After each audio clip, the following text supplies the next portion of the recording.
So welcome everyone to your session with Joseph Hobbs, who is a lead prop artist at Ubisoft. Annecy, I've got it right, yeah. I just practiced this before and I still got it wrong. So he's going to be talking to us about his role as an artist in the video games industry. We're really lucky to have Joseph here today. He's currently in France right now, so we're really lucky to have him online. Don't forget to be tagging on Instagram and Twitter with IW22 if you want a chance to win that glorious prize. And yeah, there'll be time to speak to Joseph afterwards and ask any questions. So please put them in the Q&A chat. Great, yeah, I'll now pass you over to Joseph. Hello. So quick disclaimer before I get into it. A lot of what I'm going to say today is my opinion and my experience. The video game industry is a pretty diverse and dynamic industry in general, and there's not really a set way to do everything. Everyone's experiences are going to be different. Everyone learns things in a different way. So this is just a talk and my advice based on my own experiences through my life and my time through this industry so far. So without further ado, I'll get going. Okay, so hello, welcome to my talk on the role of an artist in the video game industry. Today, I'm going to talk to you about my experiences, my career so far, how I got here, and give some general advice on what you can do to help yourself start your career in this industry. So my name is Joseph Hobbs. I'm currently the lead prop artist at Ubisoft Annecy in France, who released their game Riders Republic quite recently. I myself have worked on Tom Clancy's The Division franchise, which is a third-person tactical RPG shooter. X-Defiant, which is still in production, but is a competitive first-person shooter. And Jurassic World Evolution 2, where in my time with Frontier Developments, as well as their current Warhammer Age of Sigmar title that is still in development. I've been in the industry working at studios for a bit over 4 years. I started quite late, not landing a studio position until I was 30. And while that's not as long as many other developers, I've led a pretty varied and interesting life, doing many different jobs over the years. I worked in bars and clubs and pubs. I went traveling around the world a bit. I worked as a runner in a film VFX studio for a year. All of that helped me get where I am today, really. I learned a lot of important life lessons along the way. I've had the pleasure of working on some really awesome titles with some brilliant people. Like some of the teams I've worked with have just been an absolute joy to work with. And these days I spend probably too much time on social media, trying to help people break into this industry as well. And it's pretty much the reason I was invited to give this talk, as far as I'm aware. I also created a list of about 600 developers from all ranges of the industry, which I dubbed the Game Dev Advice Contact List, which is to be used by anyone who wants to get into games and needs advice on how to do that from a professional who was once in their position. So far, I know it's helped quite a lot of people, and I hope it continues to do so for many years. So, as a lead, what do I do? I'm still predominantly an artist, and I take time each working week to work on some art for the production in between a lot of meetings. Most of my life is meetings. Art is why I got into the video game industry, though. When I was studying, it was the one part of game development that clicked with me the most, and it came a little more naturally to me. I'd always been relatively artistic. I wouldn't say I was ever particularly great, but I enjoyed it. However, as a lead, my main focus is my team. It's my job to make sure they're happy in their work. They have clear objectives to help them progress their careers, and that they enjoy their day-to-day work. I delegate prop work that is requested for the project for the team. When spots open up in my team, I work with HR to search for a new artist to recruit. I spend a lot of time giving feedback to my team on the artwork, on technical constraints, on technically how they're building their assets. I work in conjunction with art direction and the whole lead team, and based on a lot of decisions that get made and a lot of documentation for a project, we know how to give feedback based on what we're trying to build. I do a lot of general task management, planning for long projects, and also management of pretty much every asset that we outsource. I write a lot of documentation, guidelines to define the project pipeline in pre-production. This documentation is then there to help any artist on board onto a project, and also serves as a reference if an artist forgets how something should be done.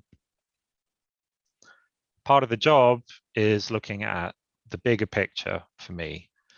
Prop art is a very focused job, so I need to make sure the artists are looking at how their assets fit into the world to ensure we maintain a cohesive world that we're trying to build. When we're building the worlds in these video games, we have a lot of rules to make sure that what we're creating remains cohesive. The thing about games that people love is that you can immerse yourself in that world. The moment we make a mistake and we break that player's immersion, that pulls away from their enjoyment. Our job is to make sure that everything in that world looks like it belongs there. It's difficult. There's art direction for a different art direction for every project you'll ever work on. And as an artist, doing pretty much any part of it, you really want to keep that in mind if you can. It's very easy to sort of tunnel vision on your task, that one thing that you're doing, and you kind of lose sight of everything because you just really want to do you want to make that one thing look amazing. And maybe, I mean, everything has to look good, but not everything can be, the centerpiece in an environment. So here's some examples of some of the work I've done over the last few years.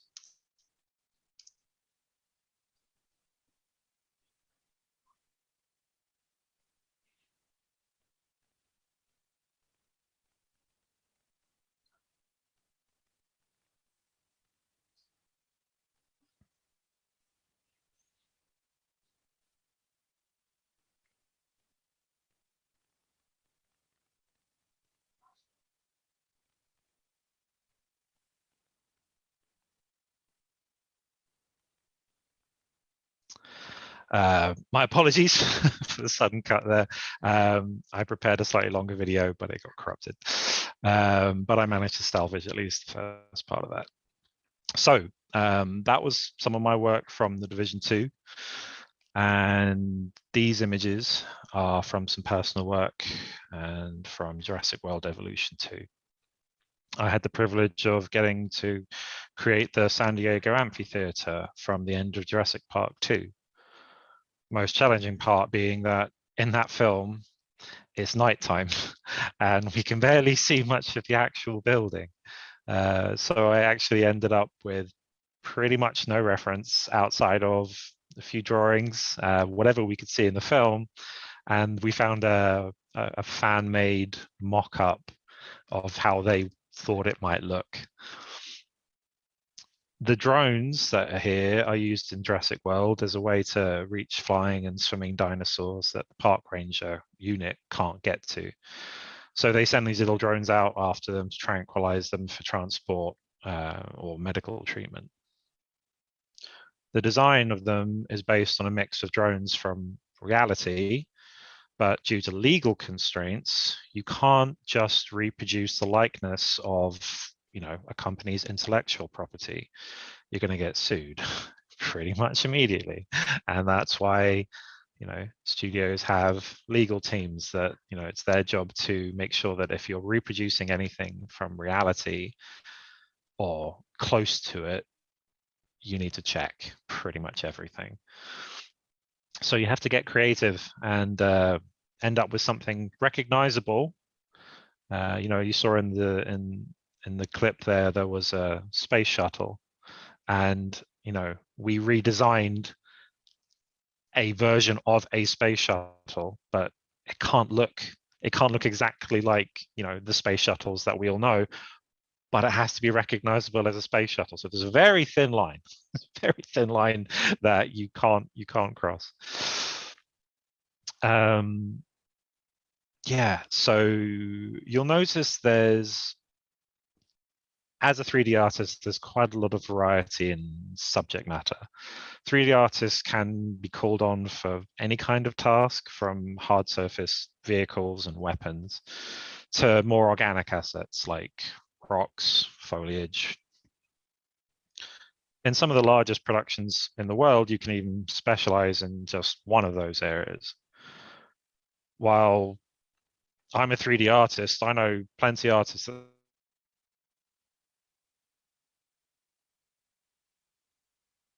specialize in things like rocks. Literally, there's a guy who works for Rockstar, and that's all he kind of ever wanted to do since he graduated from his degree. He was offered 2 positions, one at Bungie and one at Rockstar. But he took the Rockstar position because they only wanted him to make rocks, and Bungie wanted him to do more than that.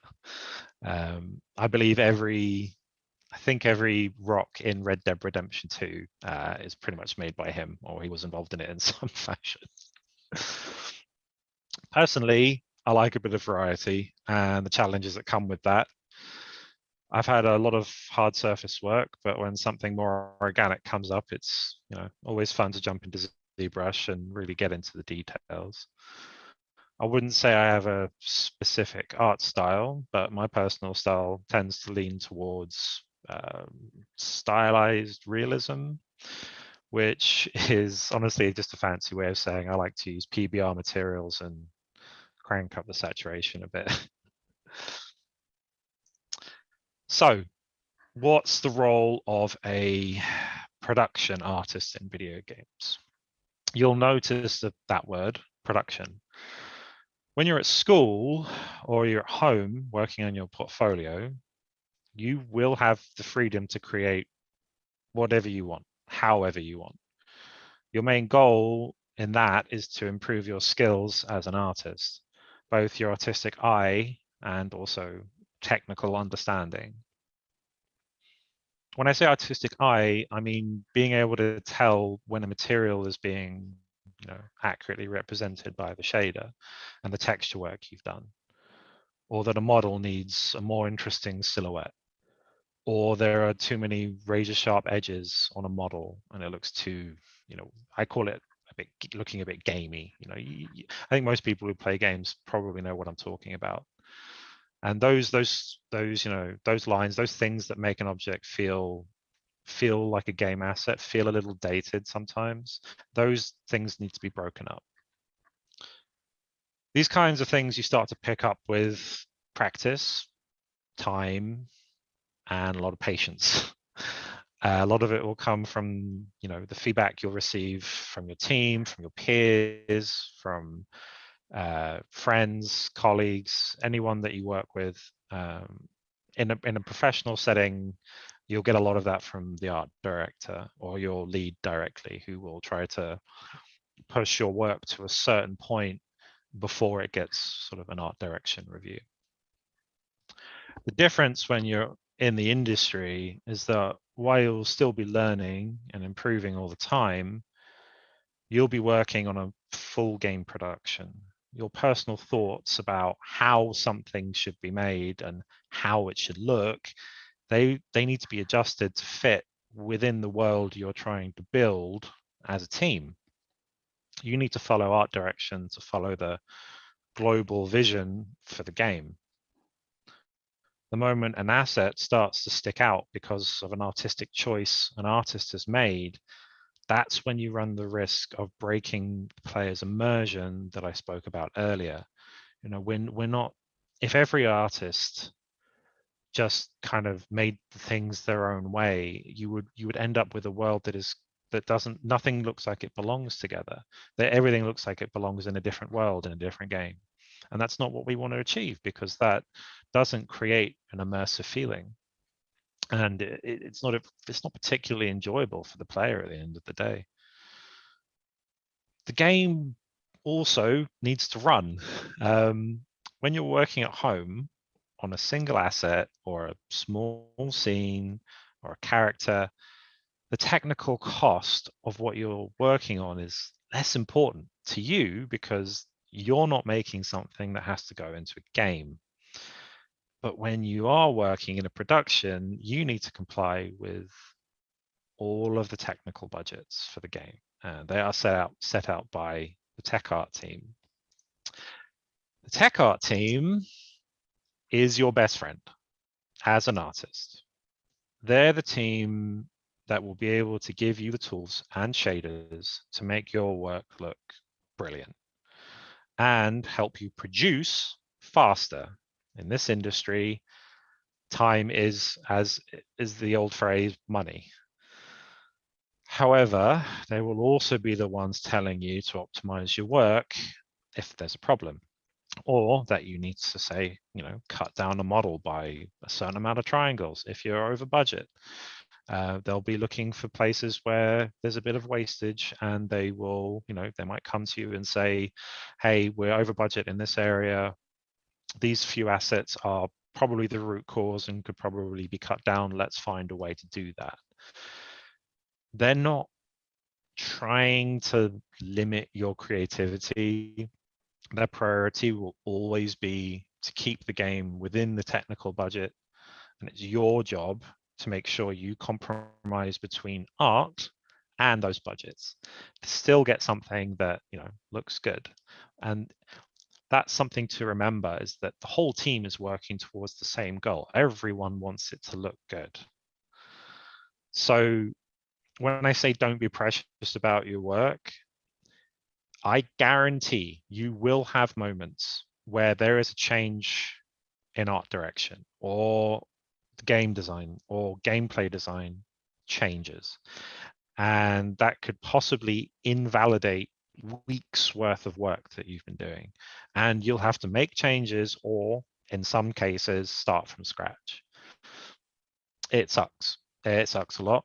We try to stop that from happening because it's, you know, it's a result of bad planning. But these things happen. It's video games. When they're in development, things can change. You can get to a point where you realize things just aren't working, and you have to make a change.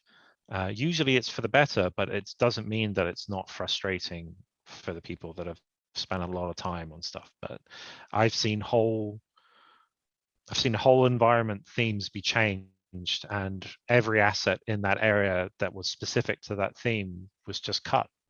You know, you hear stories about entire games that were years into production that have never seen the light of day. And unfortunately, it's not uncommon in this industry. Above all, don't forget that this is a team effort. Unless you're a single indie dev, you will be working together with other people from lots of different disciplines. You need to be able to work closely on a daily basis with your team.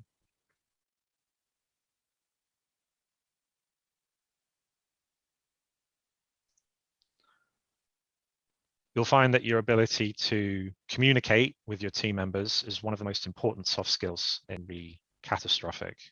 A miscommunication on a design can lead to wasted time, on a misunderstanding that leads to work being done that isn't actually what's needed. You need to be able to work with the person next to you every day. Part of that will be learning to be a professional and respecting the people around you. The goal here really is effective communication. which means being able to describe the problem or discuss a task in a way that is productive, meaning not wasting a lot of time or going off track a lot. By doing this, you're also respecting the time of your colleague. When you start in the production, you'll quickly learn there are a lot of issues that crop up nearly every day. Sometimes the build is broken. You can't test your work. The servers are down. You can't upload your stuff to the internal folders. You can't even check your task.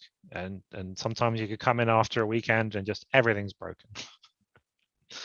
At some point, you're probably going to break the game with something you forgot to do or you didn't think about. Usually, there are safeguards in place, but it does happen, and it happens to everyone. So when it happens to you, don't freak out. You'll very quickly discover that video games are held together by duct tape, and that the whole team every day is ripping off that duct tape and reapplying it. The smallest line of code or something named wrong and can quite literally prevent a build from completing. And that leads to the change needing to be reverted, resubmitted with the correct naming convention. And I'm not kidding. You'll very quickly learn that something like a naming convention for your assets is nearly as important as all the lines of code that make the game actually function. It can be as simple as the letters wrong in a code name for an asset, and you go to submit it and it'll be rejected and you don't know why, and you'll get a nice big red error and you'll go, okay, and you have to look through all the code and try and find out. But it's different for every studio, for every engine that I've ever used. There's no one way. Some engines are easier to use. Some are a bit older. It really depends on what you're using. So how did I get into games? I'm sure a lot of people here play games, and I, like many others, have loved everything about games since a very young age, when my parents bought me and my brothers a Super Nintendo. From that moment, I was hooked. As a kid, I always dreamt of the idea of making games, but back then there was no education for it, let alone anyone who thought it would be a viable career. So for me, it, just stayed a bit of a dream. In my early 20s, I took a chance after working in bars for years.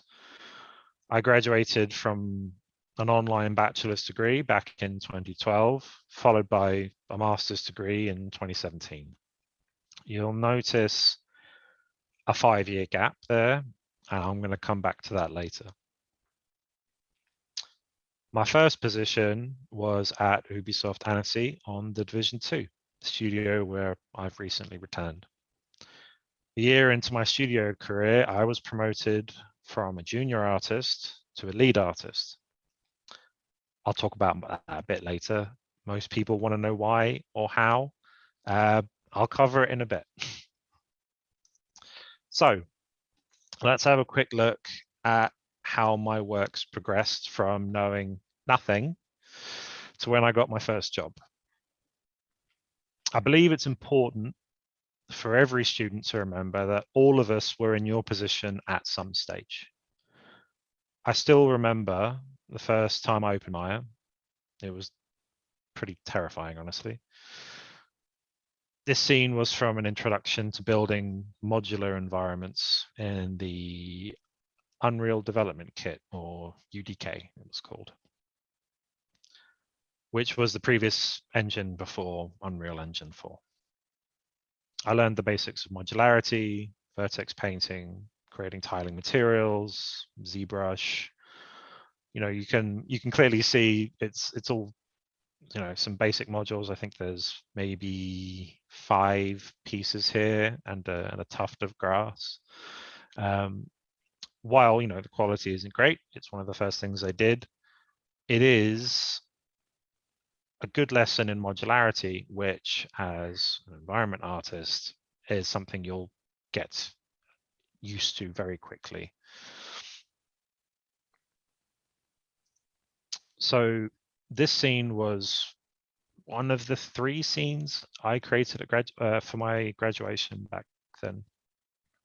I'd certainly improved, but there was still a lot I didn't fully understand. Partly from a lack of explanation on the course in a way that at least I understood, but because of the overuse of positive reinforcement from that school, I genuinely thought that I was really good.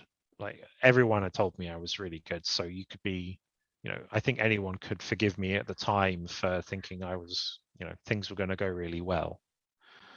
I graduated top of my class, and I thought I'd find a job pretty soon. And I did well. I as I say, I graduated top of my class, and everyone was congratulating me, and I think I definitely could be forgiven for getting my hopes up based on that. However, after graduation, that's when things took a bit of a bad turn.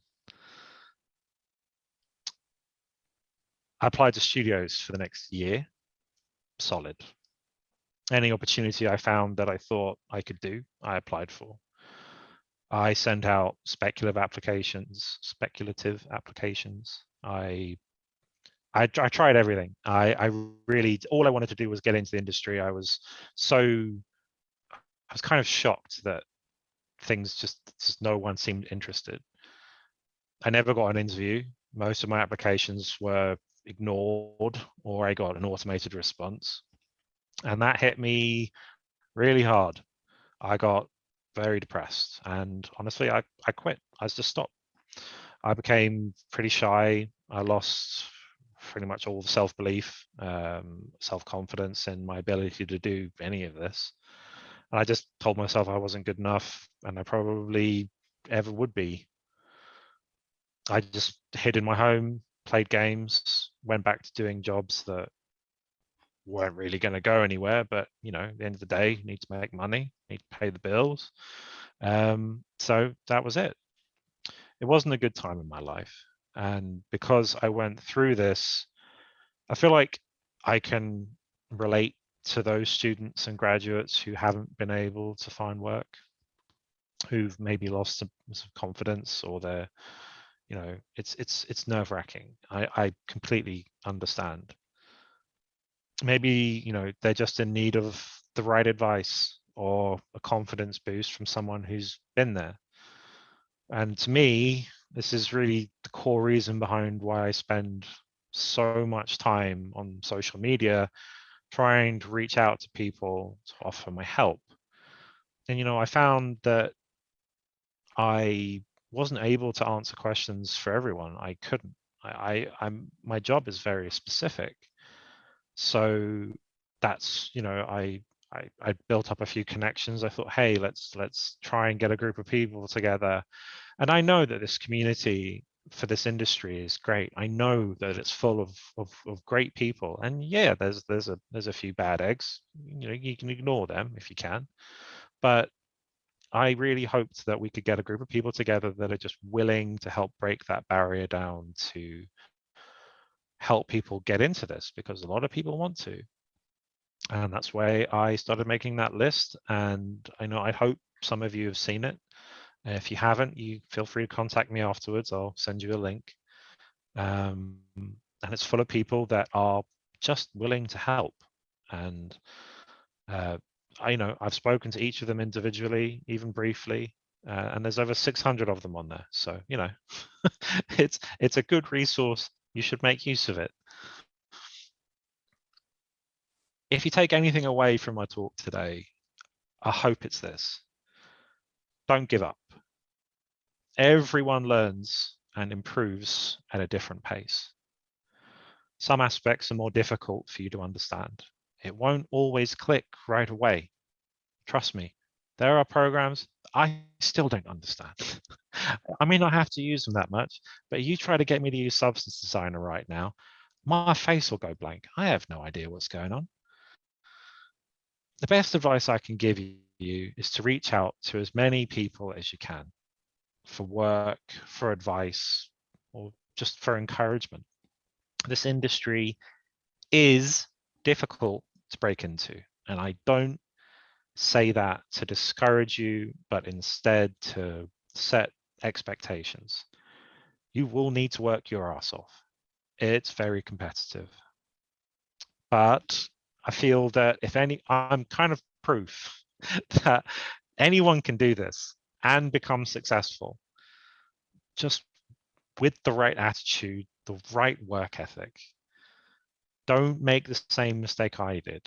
I wasted 5 years of my life where I could have just kept pushing and probably gotten started in my career a hell of a lot sooner. I can't get that time back. But at the very least, I can try to help some people from not wasting a bunch of their life thinking that they're not good enough. So, how did I do that? My family gave me a kick up the ass. In a last ditch effort, I decided to take 1 year and dedicate myself only to improving the quality of my work. So I signed up for a master's degree. I'm not going to say that this is for everyone. I don't even personally recommend taking an MA. It's not needed. If you can, learn from your first degree and then go on and apply that stuff and constantly improve in your own time, you don't need to spend the money on something like that. But for me, I needed structure. I needed deadlines. I needed just a constructive environment and people relying on me to bring out the best in what I was capable of. So, but what was different between this and the last time? Honestly, I was a bit older. I had a different work ethic. I was more mature. I just decided, I'm going to try for a solid year and just see how it goes, and hope. I found some like-minded peers and we encouraged each other to push ourselves. Don't get me wrong, I wasn't out partying. I decided to spend all my time on my craft. And that is not for everyone, because I wouldn't even recommend it, because to this day, I will tell, make sure when you're not working, you go and relax and, play games, enjoy your life a bit. But for me at the time, that's really what I needed to do. And the results, they started coming pretty quickly. This scene I worked on as a modular environment artist, a modular environment exercise, it took me 4 weeks. I spent a lot of time seeking out feedback and critique on my work from anyone I could find. I went out of my way to make contacts, find some professionals to look at my work and tell me what I'm doing right or wrong. I tried to stop worrying about what people were going to say about my work and instead just focused on improvement. Because it was only through talking to those who were more experienced in this industry than myself that I figured I was going to learn. My work improved dramatically in that 1 year. I focused on quality over quantity wherever I could, on details and high fidelity work, learning to create generic pieces that are the bread and butter of most games, reusable generic assets that can be used frequently to populate an environment such as this barrel or box. I focused heavily on modularity to create structures that seamlessly snap together, like the stone building work you see here. And I tried a few more detailed assets like the stocks and the ballista. All of these pieces were for a single environment project during my master's degree. But because I dedicated the time to each piece, they ended up as assets I could show off by themselves, rather than just in the full environment, which I will add was completely overscoped. We never finished it. Terrible idea. Pretty normal student project then. this chair was the last piece of work I did before I got a job. And if you're looking for a quality benchmark to hit for your first 3D artist job in a realistic art style, this is what you should aim for. There's a visible wear and age to the object, which gives it some character. Maybe a hint of some story, depending on what kind of wear and tear you add. There's contrast between 3 different materials, leather, wood, metal, which when the light shifts around it, you can see how it reacts differently to each surface, making the asset more believable. I focused the topology on silhouette, and while keeping the try count as low as I could, while still maintaining a smooth silhouette throughout. I could still have, it could still be further optimized. And looking at it now, I know that there's improvements and changes I would make. But at the time, it was acceptable. And honestly, I would give this a pass now.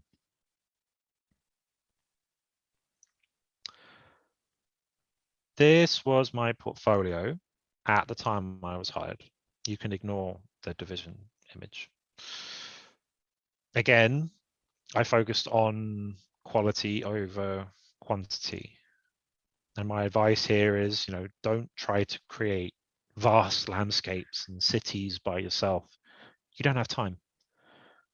Focus your efforts on smaller scenes where you have the time to have a good level of density of assets to make the world feel, alive. If you're over scope, which is something that students and companies do all the time, you run the risk of never doing the piece justice. You will have to rush your work, and that will lower the overall quality of the finished piece.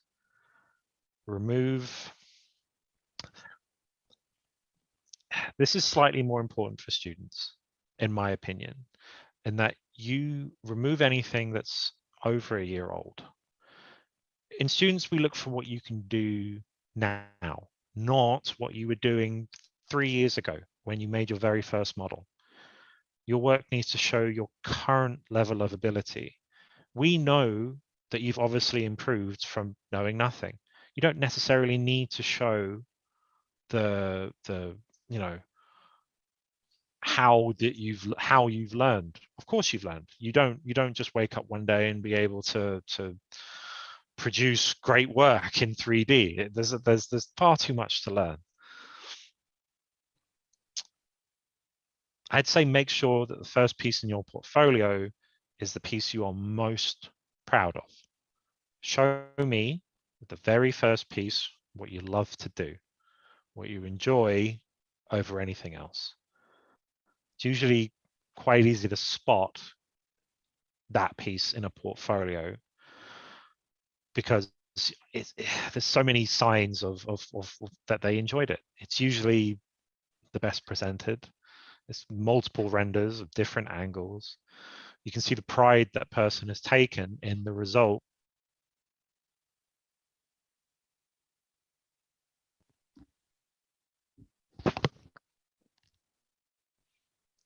I think I cut out, and we can look at chat.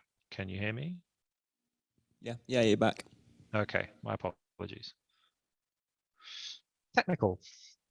Where was I? Yeah, so the best piece in a portfolio is usually the one that that person has enjoyed working on the most. It's usually the best presented, multiple renders from different angles. It's usually very well lit because that person has really tried to show off everything that they can. Usually that tells me if this person would enjoy working on the project that I'm trying to recruit for. Because if it's similar to the art style that we're going for on our project and their obviously favorite piece looks anything like what we are going for, it's an immediate like, hell yeah, like this person is going to have so much fun working on this game.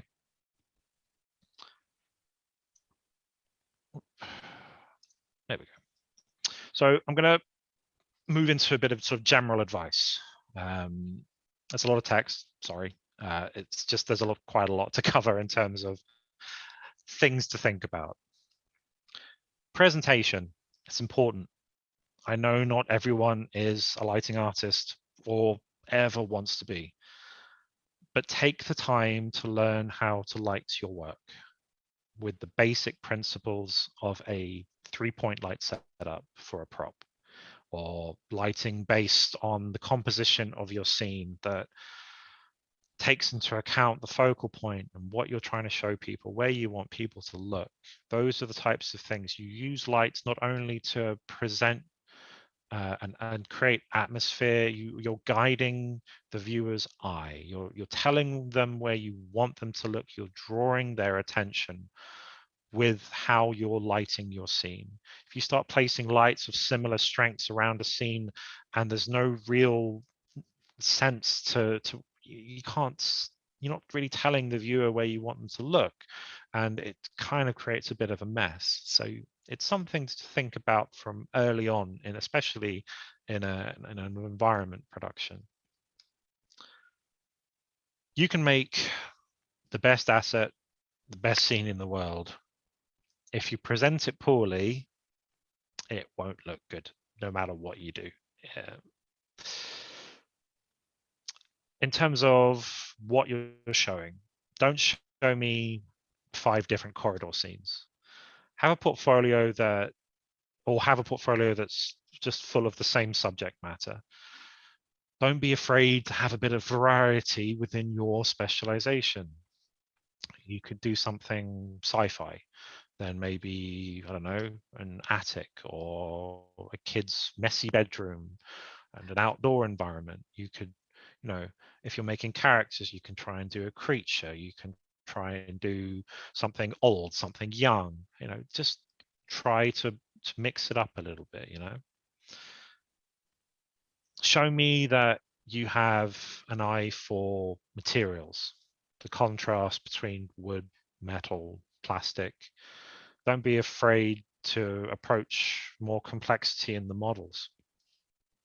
Show me you can do the simple generic stuff, which, as I said before, is really the bread and butter of how we fill these worlds in every game that we work on, as well as the hero assets. Everyone wants to make the really cool, super detailed, really fun thing to work on that takes weeks to make.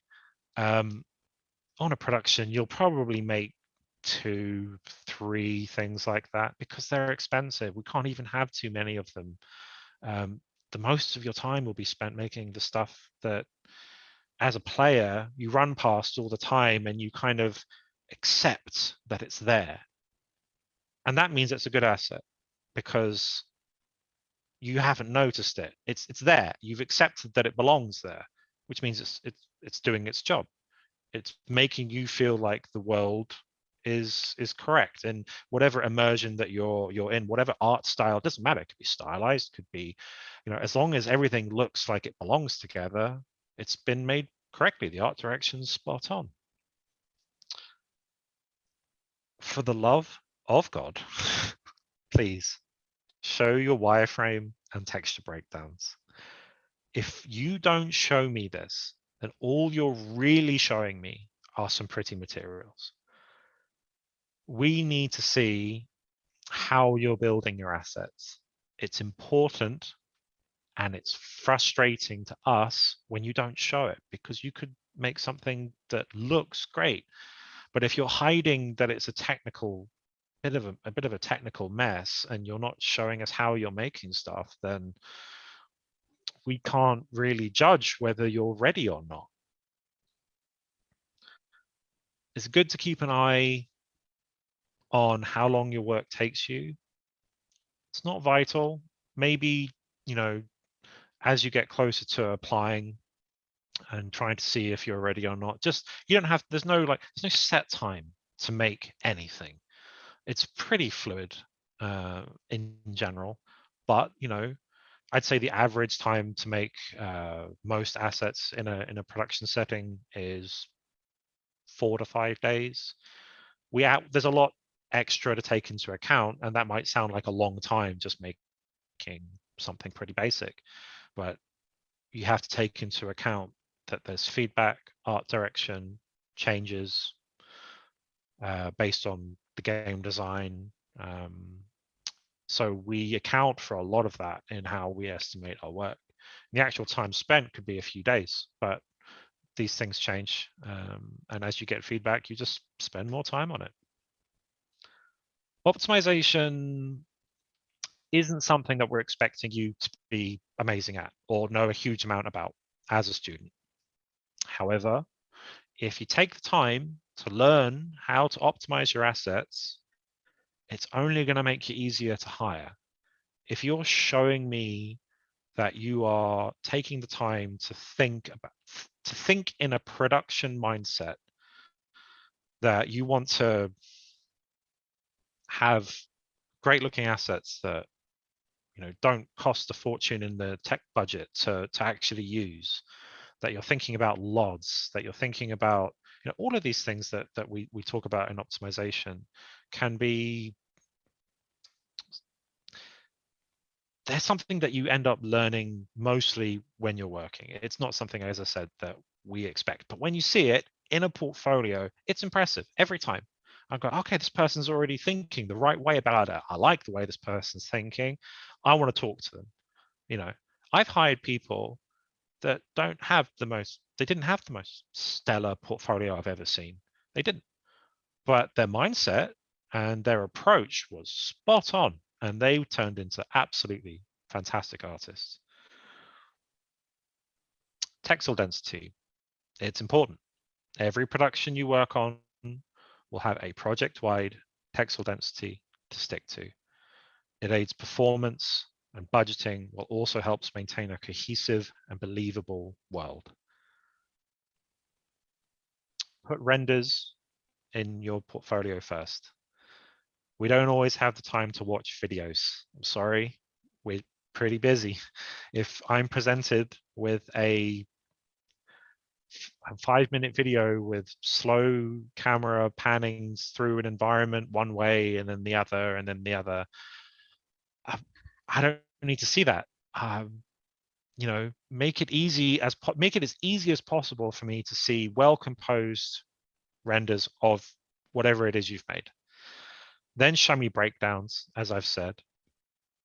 And if you want to put a video, just put it last. If you want to show off some VFX, just put it at the bottom of the art station or something. If it's there and we're interested and we've got the time, we'll look at it. But don't make it more difficult for me to see what you've done. Unless you're an animator or you're into VFX or whatever it is that you've made has to move, then sure, videos all the way. We have to see it moving. It's absolutely fine. If you really want to work somewhere specific, then look at that studio's work and cater your portfolio to that studio. Make it as easy for them to hire you because you're already working in a style that they are. However, I will say that there's something to be said for just working in the style that you enjoy. And then hopefully what happens is the studio will hire you for your style because it fits with their project. And that's the best case scenario. Instead of you having to adjust and work a very specific way because you've convinced yourself that that is the only studio I want to work for, but maybe naturally you just prefer working in a different style, you're only going to be happier if you end up working somewhere that you just get to do things the way that you want to and that you would do them naturally because it's how you like to do it. You'll only be happier. That's my opinion anyway. So having said all that, let's have a look at some portfolio examples. And we're going to start with what not to do. Don't show unfinished work. Keep those to Discord servers, forums for feedback while you're learning. Your portfolio is the first introduction to you as an artist. Show people that you can finish a project. try not to render on full black or white. You lose the silhouette or blow out the image, making it tough to look at. It's just hard to read, and in general, it's not good presentation. In general, if I see work like this in a portfolio, I'll move on pretty quick. So here's some examples of some artists that were hired straight from school as juniors. Yes, I know this one is rendered against black. I'm aware of what I just said, but it is also lit well. So we have a nice final render of the asset, as well as a wireframe breakdown and a high poly sculpt and a texture breakdown, which is all really good information to show and more or less what I expect. It's showing me he's got the try count up there. He's showing me what he's rendered it in. While it is rendered against black, and I don't think it's a good idea, because even the left's main render, some areas I'm losing the silhouette immediately. I can't actually see where the model ends. And again, if the background had been a little bit lighter, it probably wouldn't have been an issue. The low poly wireframe, it's good. It's a little dense, but it's still doable. And this is the thing, as a portfolio piece, when I see this, I go, okay, it looks good. The final result's nice. Try count's a bit high, but the way I think about it is that at the studio, I would have just told him to reduce it. I can look at this and go, on a technical side, it's nearly there, and I can just slowly give the advice that I need to this person, and the rest of their portfolio was solid. So for me, it was a good hire. This artist went on to do, I think he focused in foliage on Riders Republic after, and I think he did a lot of the foliage in Riders. Yeah, lovely guy.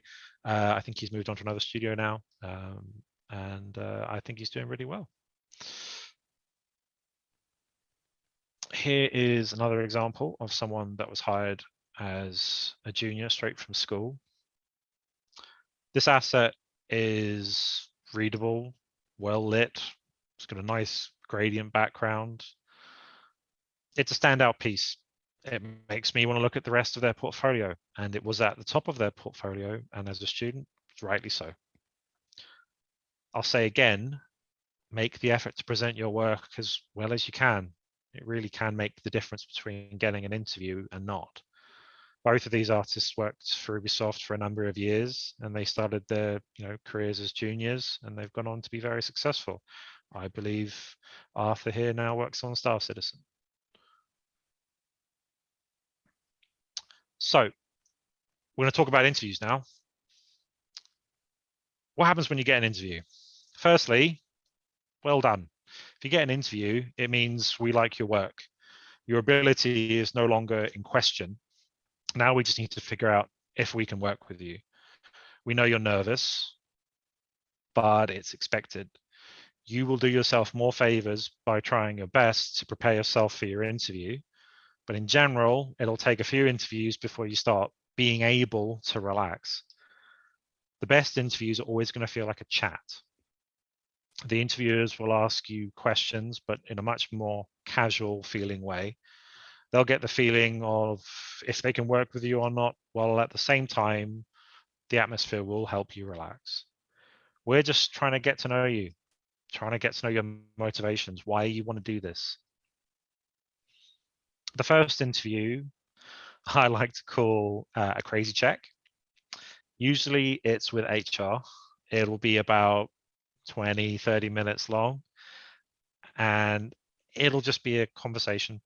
No crazy questions or anything. It'll be us making sure that you're a normal, stable person that is capable of, having a conversation and communicating.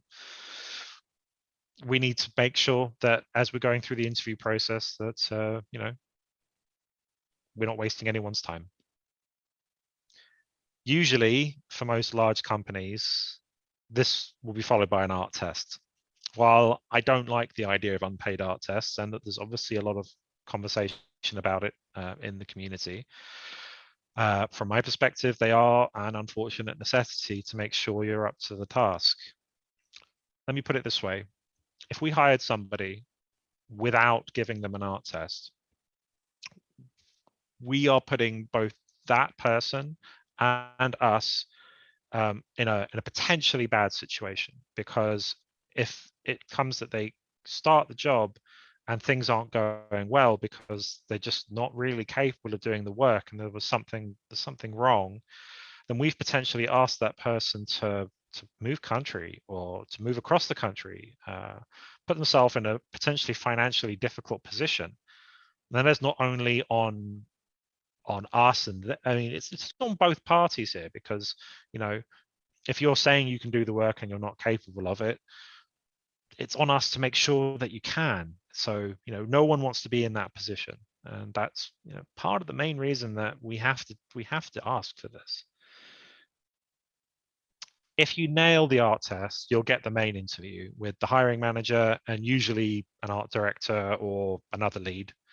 This is where they'll just try to chat with you and see if they think you'll be a good fit in the team. If you pass that, you're nearly there.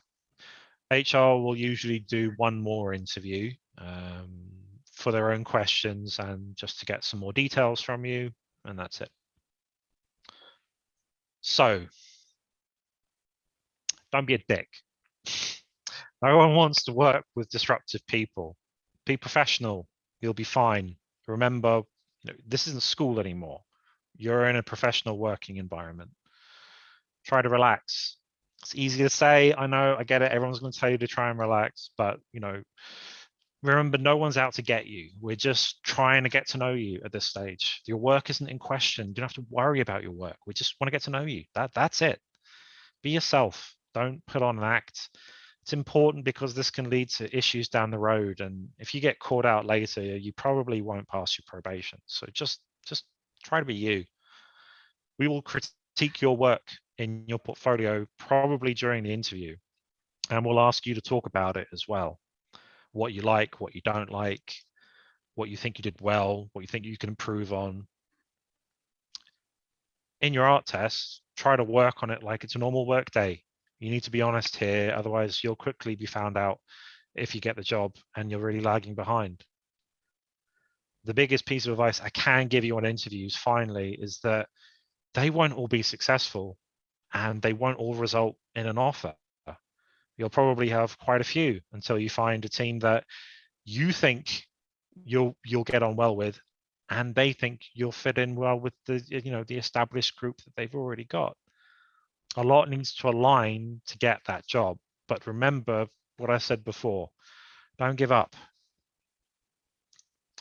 After all that, and you get your first job, I wish you a huge congratulations. You've gotten through the arduous journey of school and the job hunt and interview process, and you deserve it.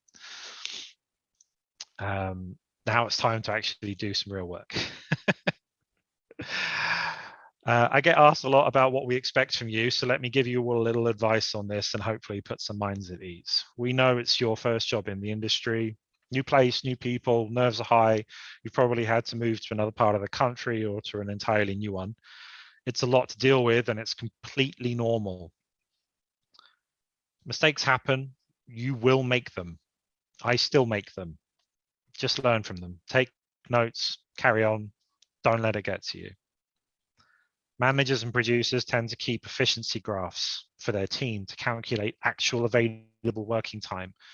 The best artists won't be higher than 85%. People come talk to you, there are meetings, coffee breaks, bathroom breaks. In a 7.5 hour day, actual work being done is 6 to 6.5 hours. If for a new hire, I'm pretty much expecting that to be 50%, meaning everything that I give you is going to take you double the time of everyone else. And that's completely normal. You're learning to work for a new pipeline and a new engine you've probably never used. It takes time. Again, it's completely expected. It's just normal. It's how it always is. You'll be surrounded by a lot of experienced people.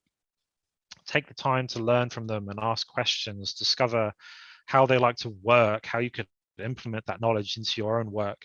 And don't just learn from about your own specialization. Learn how games are made for all the different departments. The wider your understanding of how games are produced, the more informed your decisions will be in the future. Above all, communicate. Don't bottle up and be afraid to ask a question. There are no stupid questions, ever. We will always appreciate that you ask first and do it right the first time, rather than not ask and potentially get it wrong and then waste time. Remember, stop thinking about in terms of portfolio mindset. You're part of a production now. So how you would normally create an asset might have to be quite different to how you've been working. Ask questions, read the project documentation. Communicate with your lead. They're there to help you. Trust in their experience to guide you through your onboarding. You know, they've probably been doing this a long time and they're just trying to help you. Giving your lead visibility of what you're doing as you're working is always going to be appreciated.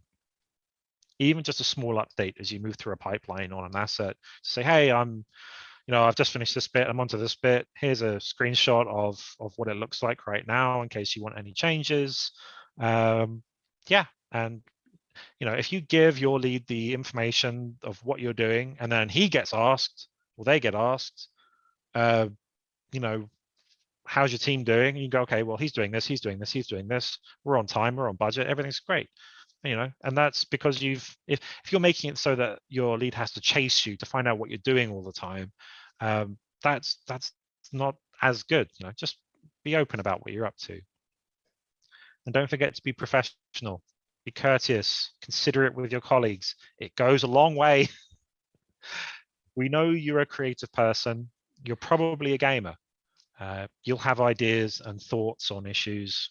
As you begin to relax into your new role and as time goes on, don't be afraid to voice those ideas. Write them down, send them to the relevant person. All feedback is helpful as long as it's constructive. So I spoke earlier about the fact that I went personally, I started as a junior and then I was a lead a year later. An assumption that most people have is that seniority is all about time spent in the industry and your experience. And I'm pretty much proof that that isn't always the case. Exceptions are made when someone is showing exceptional skills in something. In my case, the directors noticed I made a serious and professional effort to maintain good communication with my team. I wasn't afraid to give my opinion on something, right or wrong. Seniority comes down more to your soft skills: communication, leadership mindset, initiative, reliability, teamwork, work ethic, adaptability, interpersonal skills. The reason that these usually come with time spent, which is why seniority comes with after a number of years, is because they take time to develop these soft skills. But occasionally, if an employee is showing standout skills and they're overperforming for their level, fast track promotions into an area that they are excelling in can happen. Your daily work life will be pretty consistent. There's always going to be a variety of challenges. You'll be working with a lot of like-minded, very creative people. Use the chance that you get, no matter if you're an intern, a junior, you're there for a day on a work experience thing, no matter what it is. Just use it as a chance to talk to people, learn as much as you can, and just help you grow as a developer and a person. I wouldn't be doing my job if I didn't give my own studio a shout out. Ubisoft Annecy is located in a beautiful part of France, and we're always on the lookout for up and coming developers in pretty much every department. And I'm not kidding. This place is stunning. It's a really beautiful place to live. There's many reasons I came back. Some of them are more on the screen right now. Contacts. If you're ever interested in contacting Ubisoft Annecy, you can reach them at the email here and ask any questions about things here at Ubisoft Annecy. Also, if things, if there's a position not available here at Ubisoft Annecy, we can happily pass your details on to another Ubisoft studio in your own country. There are a number of them in the UK, for example. And if you ever want to get in touch with me, I'm always open to chatting with people about anything I've spoken about today, anything game development. You want advice, you want, maybe put in touch with someone or anything like that, just hit me up on Twitter or LinkedIn, ArtStation. I'm active on all of them pretty much every day. And thank you very much for your time. I hope some of this was helpful. If we have time for questions, I'd be happy to answer any that you have. Hey, Joseph, thank you so much. That was really good. Super inspiring portfolio, and you got some really great messages there for students, I guess, that are just graduating or going to be graduating soon, or even just thinking about going to university and their career. So looking at my list here, I've actually got quite a few questions, I think. Let me have a look, see what I can come up with. So Owen asks, how long do you think a student should take on making environment props or assets for their portfolio? Should it be put on an industry timescale and the props don't have to be the most amazing things, or can you spend a bit more time, etc.? So let me just check the question. How long do you think a student would take on making an environment props? Okay, so it really depends on the asset. I would give yourself a deadline to make a small environment. As a student, you're still going to be learning. If it's something like a room, that's an example, let's say an attic or something like that, and you're just really rendering maybe one side of it, I'd give yourself 6 weeks, 6 to 8 weeks, something like that. You'll be picking up stuff as you go, learning. Things are going to take you time because there'll be stuff that you've never done before. I'll look at the rest of the question. Should it be put on an industry timescale and the props don't have to be the most amazing mundane things that we've seen, or should we go overboard to show what we can do? Focus, I think I said it quite a lot, just don't try to do too much. Give yourself the time to really push the quality of whatever it is you're making. Look at some benchmarks for look at portfolios of people that have recently been employed, and if they're in an art style that you're gunning for, and go from there. That's what you're trying to reach, and try your best to don't hold yourself to industry standards and then get super down when things are taking a long time, because they're going to take a long time. You're still learning. Yeah. So Simon asks, this is a question that he's going to use for his dissertation. Have you seen Blender used at all in studios for modeling? And if not, why not? Yes, I think my entire team uses Blender at this point. This is kind of a difficult question, actually, because depending on the studio that you're working for, they might have a very strict pipeline. That pipeline might require that you work in Maya or you work in Max. That's because a studio usually spends a lot of time developing internal tools to link their engine to whatever tool, like 3D modeling package that they have. So the entire workflow is ingrained in that software package.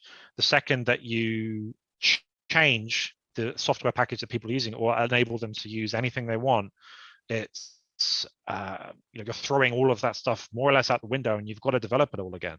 So the chances of you having to actually go to a studio and be able to use whatever software you want, not always easy. In props, it's less of a problem because, I mean, it's just an asset. They usually produce the same way. But specifically about Blender, it's more of an upcoming thing. My whole team uses it now because we have a pretty open policy on that. We don't have any specific tools that you have to use. But that's just due to we have a slightly more user-friendly engine. very happy to hear that. We've got lots of people who love Blender. So I've got another question here from, there's no name on it, but it says, how has it been settling into a new studio? And actually, I've got something just to add on to that, and apologies if someone else has asked it later on, but I just wondered how you found it moving to and working in France. Is like your studio's first language French, or is it English? Have you had to learn the language, etc.? Okay, so I actually worked here previously for 3 years, so coming back is less of an issue because I know the town, I knew what I was coming back to. Settling into a new studio is never easy. It's you always want to be productive, but there's always a lot of things kind of happening that you're just trying to figure out, I guess. And how is it working in France? I mean, Annecy, there is a language barrier only in the town itself because not many people speak English. But to work at Ubisoft Annecy, you have to be able to speak English. It's so that we can hire from more places. If it was exclusively French speaking, then you basically limit yourself to a few countries in the world where you can actually hire from. So working is fine. Living, you have to learn the basics if you move to any country, and it's down to you to try and pick up that language and help. I mean, don't get me wrong, my French is terrible. I know some basics. I can understand a fair amount, but I can't have a conversation. Fair enough, that's fine. Great, so there's quite a few questions here from Owen, so we'll go through those. So Owen asks, when modelling, do you model within quads and then convert it to tries, or do you model entirely in tries or quads? And what would be your workflow for creating an asset for a game? Okay, when you're modeling, you mostly will model in quads just because it's functionally easier to do, right? You don't want to model directly in tries.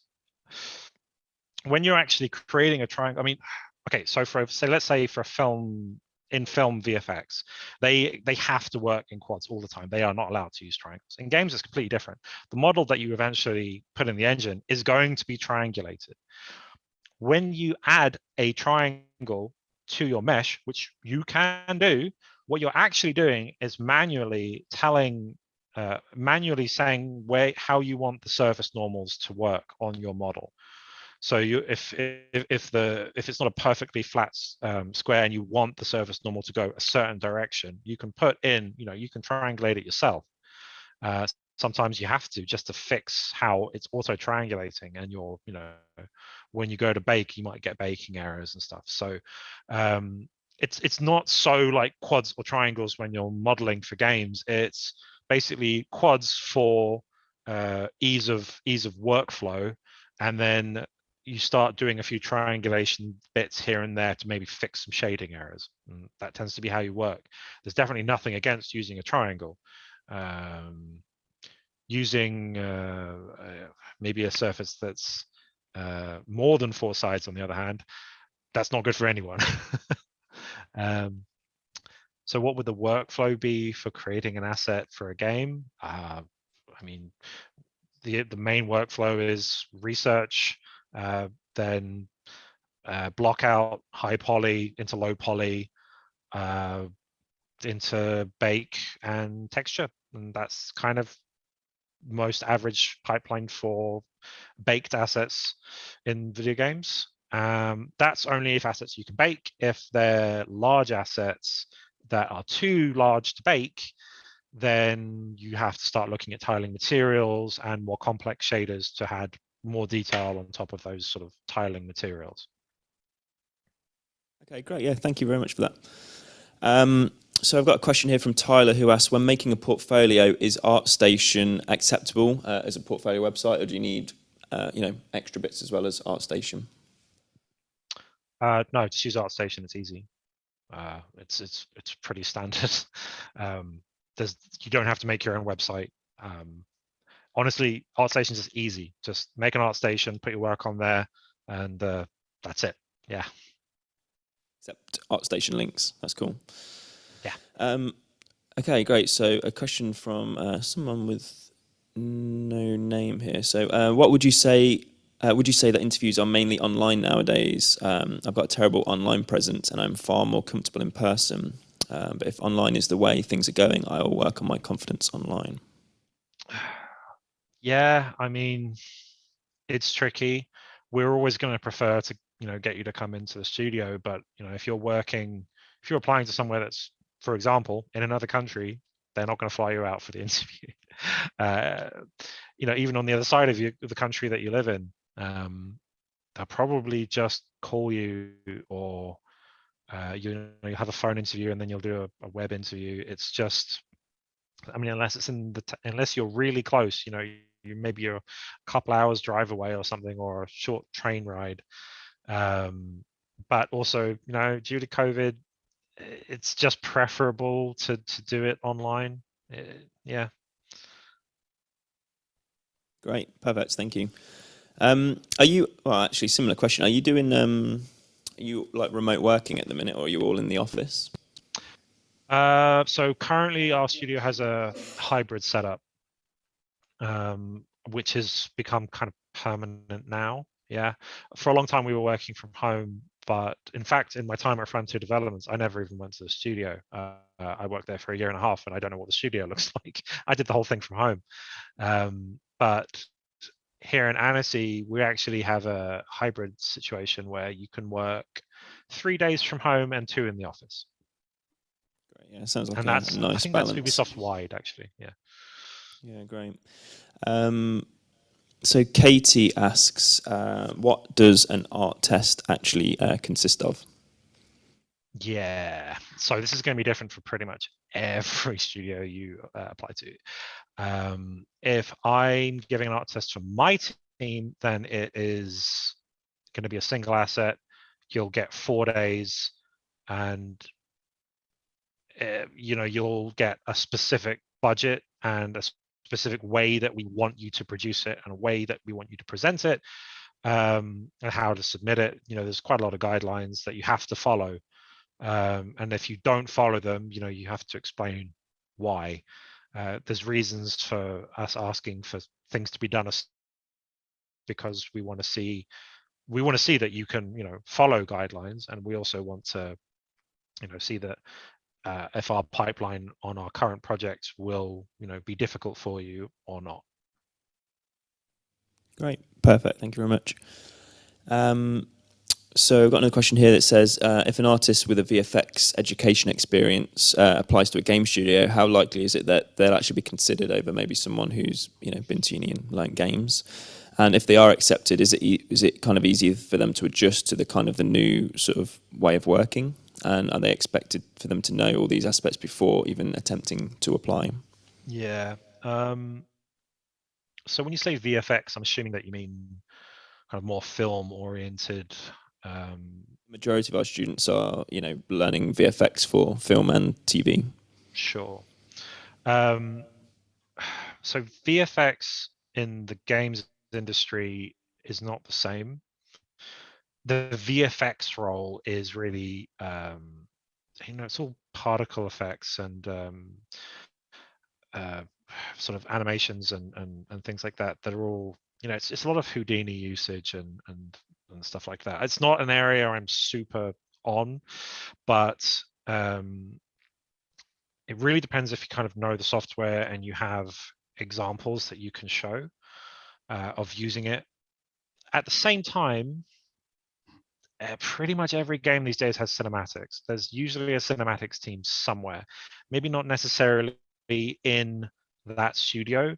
There are studios that are technically outsourced studios that get hired just to produce for cinematics for a game. And that might be an area, if you're looking towards, some part of the game industry, then pre-rendered cinematics are very much a thing.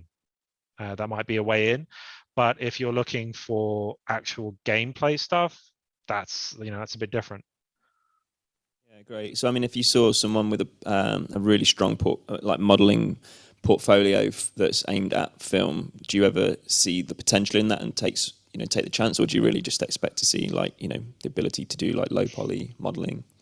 Yeah, it we really need you to be able to. We need to know that you can do the pipeline, that you understand the basics of how to produce a good looking asset that isn't a ridiculous budget that is covered in topology. you know the thing about game assets is topology is really only used to maintain a silhouette of an asset. We don't need to have lots of super clean surface, because that's why we bake normals down. We bake that information down from that super high res model, because we can't do it. We can't, and people are going to turn around to me and say, oh, but Unreal 5. No, that's not a realistic option right now. And yeah, no, I hate to say it, but you really do need to know the pipeline, I'm afraid. No, that's fair. Okay, so another anonymous question here, but it asks, was it intimidating when you first became a lead artist? Yeah, it's bloody terrifying.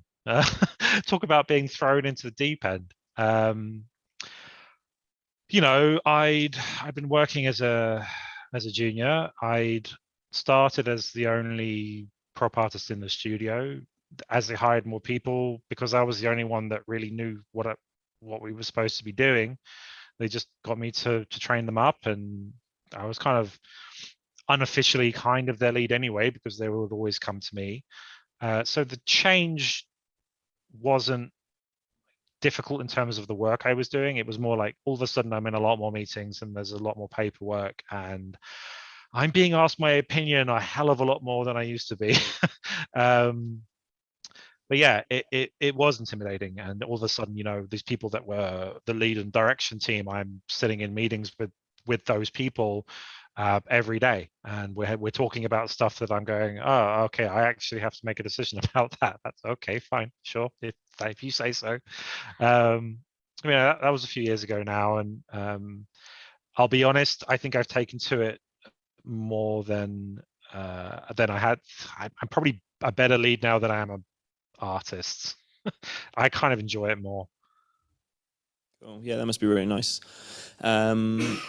So what have I got here? Okay, yeah. So I've got. Where would you say is the best place to look for work if you want to, I guess, move to like indie game companies?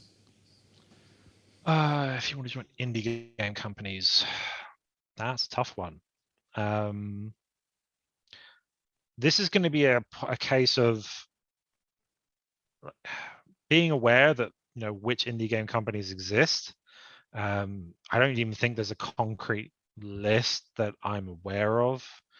So it really comes down to doing a lot of research. I think the best thing you could do is just try and be active within. I don't like telling people to be active on social media.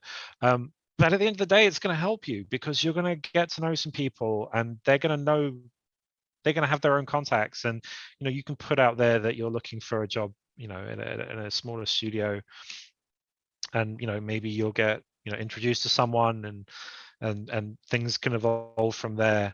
I'm going to be honest though, it is difficult for a junior or a graduate to find work in indie games. Indie games in general require people to be generalists. You need to wear many hats. You need to, an environment artist might at the same time do weapons, might do some character work, might just do if you're a 3D artist, you will just kind of do a bit of everything. The problem with that is that you're probably not experienced enough in each of those areas to actually be good enough to do it, especially if it's like a pretty ambitious 3D title. If you're talking like 2D sprites and things, then yeah, if your skills are very specific to like pixel art or something, then it's probably a little easier. But when it comes to 3D work, there's a ton to know in each department, and it's very rare that you'll find someone who's pretty junior and say a really good character and environment artist. You probably haven't had enough time to actually develop those skills to a point which is at an employable standard for both of them. So as a bit of most people will get work at least to start with in their career at large studios because they can specialize and it's easier to hit that point. But if you're really set on getting into indie game development, I will tell you it'll probably be a longer road, in my experience. Great, that's really interesting. It's actually it's almost like the opposite of what our VFX guests say about going into VFX, where they kind of recommend like starting at smaller commercial studios and learning, trying lots of different things and then moving into a bigger studio to specialize. It's really interesting, the different sort of point of view for a games company. Okay, so a question, I think this one's from Connor, who says, actually it looks like this might be quite a tricky question to answer, but he says, once in the industry for a few years, what do you think is the best way to ask for a pay rise when you think you should deserve one? Okay, so pay rises. Pay rises are, for most companies, they'll come alongside your annual review. You're always going to get it'll be based on your annual review. So how your performance has been. That company will also have a set, percentage that your pay can be increased by, as like there'll be a maximum. There always will be. The biggest pay rises that you ever get will come when you have a change in level. When you move from a junior to an intermediate, that is when you will see a larger pay bump than your maybe yearly 5% or whatever it might be. To be honest, though, the biggest pay rise you're ever going to see is when you move company. In the video games industry, early on in your career, you're probably going to be going between a few studios for the first few years. On the whole, that's what happens. You might spend a couple of years in one place and then move on. And the biggest pay rise you get is when you do that change. Great, yeah. Thank you very much for that advice. So I've been informed that we're actually kind of run out of time. So I'm really sorry to anyone else that's asked any more questions. We didn't have time for them, unfortunately. So thanks very much, Joseph. I guess everyone has your sort of details online. So if anyone's got any real super burning questions, then I'm sure they will maybe get in touch with you. Send them my way. I'll get to them through the week and on the weekend.